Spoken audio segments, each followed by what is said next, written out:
Well, let's talk about Russia in today's world a little bit. Anyone who's watched The Americans knows roughly about what the illegals program was during that time. And it's probably safe to say that the program is still operational in some form or another. Absolutely. And that Russia's probably not the only ones doing it, for that matter.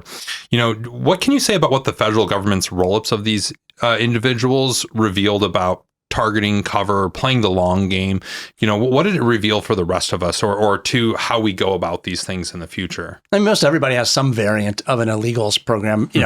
Any significant, kind of world player that has the funding for it. Illegal programs are incredibly expensive to run. And they're all different. And the way the Russians run them, and I'd say probably the Chinese as well, is they run very, very long games, significantly longer games than the US or Britain or others tend to be willing to run.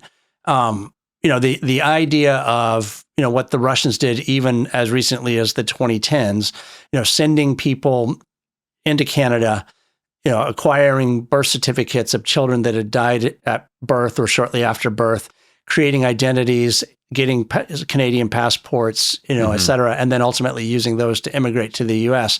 That's a very expensive program, takes a long time, years, and then those people who got rolled up by the FBI, in that, famous case, they never really got close enough to anybody to collect anything. But if we think that they're not still trying that, if we think they didn't have other assets in place that we just haven't figured out yet, we're probably wrong.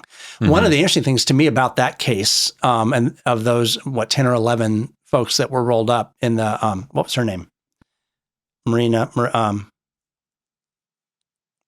She was the redhead that everybody looked at. She was arrested. Yeah, I forget the name. I know exactly who you're talking about. Of cases. Yeah. That program was a pre-fall of the wall program that had been set up and funded and executed. So it had been set up by the KGB under Communist Soviet Union, and all of the mechanisms stayed in place all the way through the fall of the wall, into post 9/11, into through the into Putin's reign, without being interrupted. Funding still flowed, right? So the programs kept going. So if you think about that, why would we think any other KGB programs that they thought were high priority programs wouldn't also keep going? Yeah, and I imagine it's one of those things where you have to have that long-term patience for those programs to bear fruit. And for us in a country where fiscal decisions are made, fiscal philosophies are changed every 2 to 4 years. Right. I mean, it's probably difficult to keep something like that going really long term. Well, I'd say it's, we live in, monthly reports and quarterly outcomes in the business world. We live in 2 to 4 year election cycles. It's very difficult for us to think in generational terms like it is for, others. Well, you spoke about the 2010 FBI raids, and just after 2022 with the Russian invasion of Ukraine, Europe was expelling a large number of Russian, quote unquote diplomats. How did that shift the human intelligence space? And was there anything that got harder or easier for case officers during that time? Yeah, I mean, one of the things about the intelligence world is there are some rules, right?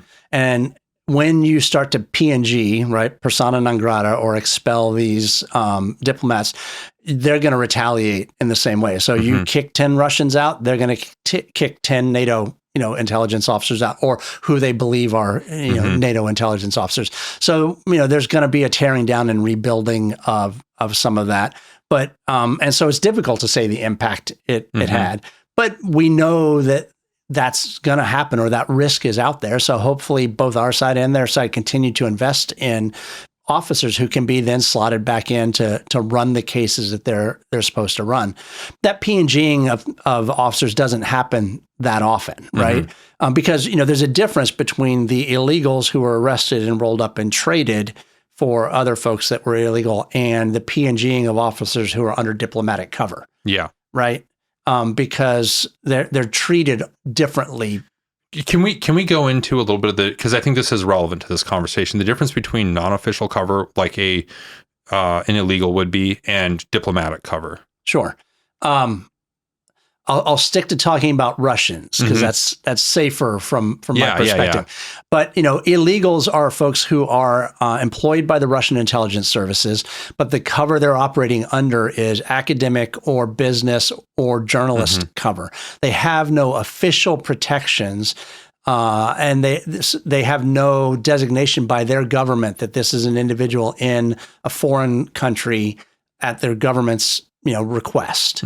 Whereas somebody who is officially covered, right? So an SVR or an FSB officer who's working in a Russian embassy abroad is carrying a diplomatic passport and is listed as a diplomat within the Russian system, so that if they are arrested doing something or rolled up doing something, how they get treated is different, right? They're under official cover, and there are rules for what do you do when you arrest a diplomat versus what do you do when you arrest a criminal. Now, in reality, both the KGB officer in 1980 who's in the U.S., or 84 who's recruiting Ames, and an illegal who's here, they're both breaking U.S. laws on espionage and all of that. But the rules about how we treat them are different. And that's where people hear about diplomatic immunity. Correct. It's not just so diplomats can go do whatever they want. It's a little bit of, okay, we can't go hang diplomats for conducting intelligence operations. Correct. When everybody, like you said, everybody's playing there's some agreed gentleman's rules, I guess. There's some gentleman's rules. And it's interesting, even diplomatic immunity has to be actually proclaimed or declared. I'll forget the correct term from State Department's perspective, but diplomatic immunity has to be invoked, right? So, a diplomat is not actually, immune from getting a speeding ticket. They're supposed to pay their speeding tickets. What ends up happening is that they get a speeding ticket, they don't pay it, the fines build up, it goes to court, and eventually it gets to a point where, there's nobody that's going to go enforce this against them because they know at some level that they would they would do that. But governments can also waive diplomatic immunity, right? And there have been cases where your own government can waive diplomatic immunity because the way you were operating was actually not within the bounds of what you were supposed to do. So, diplomatic immunity is not necessarily a perfect shield for somebody to go out and be a bad actor. It can be waived, and so somebody who commits an egregious crime, a murder overseas, potentially could have their diplomatic immunity waived and be subject to prosecution in that country. Wow. Because they broke the law in a way that was outside the bounds of what diplomatic immunity was designed to protect.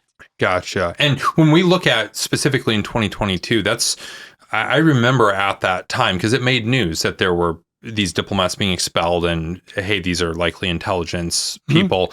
And, people would ask the question, well, if we knew that they were spies, then why were we letting them be there in the first place? And I think what you're kind of saying here is, well, yeah, but there's a certain amount of, we do that so that they don't expel our people that they know are working in intelligence capacity. Is that about right? I'd say that's part of it. The other part of it is the enemy is easier to follow than the enemy you got to figure out who is. Right? I mean, so if they're known, at least at some level, you hope that you'll be able to keep tabs on what they're doing. Whereas if you have to start over fresh, certainly it would seem like it's going to take at least some time for you to figure out, well, who's the new guy? Because it's not like they're just going to send in, one-for-one replacements, right?